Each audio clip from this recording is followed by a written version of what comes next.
So, hello guys. So, medyo matagal tayong hindi video ngayon lang, as in.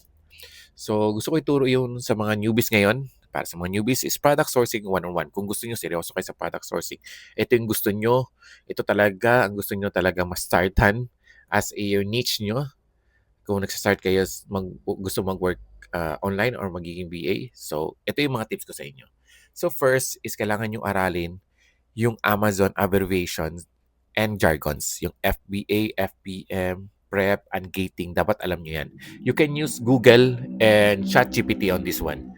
Okay?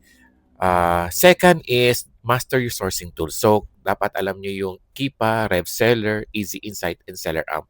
Dito makikita yung profitable products. So, makikita nyo yung Kipa graph kung yung sa Kipa graph is yung product trending. Kung gaano ba siya mag-sales per month, for 3 months, for 1 year. So, yung Easy Insight and then the RevSeller is a calculator. Okay? So, pwede nyo na sabihin kung IP yung isang product o hindi. Okay? The third is, kailangan nyo alamin kung ano ba talaga yung marketplace. Amazon US, Amazon UK, Amazon CA, yung mga ganyan. Tapos alam nyo rin kung saan kayo source websites. Halimbawa, sa US kayo, Amazon US yung sinusourcean nyo. Dapat yung source website is US din. Halimbawa, Walmart, Target, mga ganun po. So, kailangan aware kayo doon.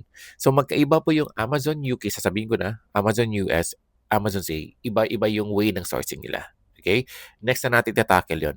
So, yung pang-apat, ang pinaka-importante para sa akin is consistency.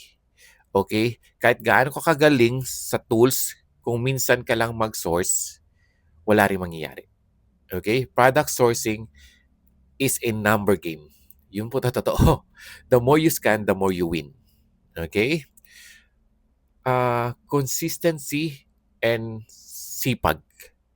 Sipagan mo lang po talaga. Tedious task ang product sourcing? Yes, tedious task lang siya. So, skill siya na pinapractice po talaga.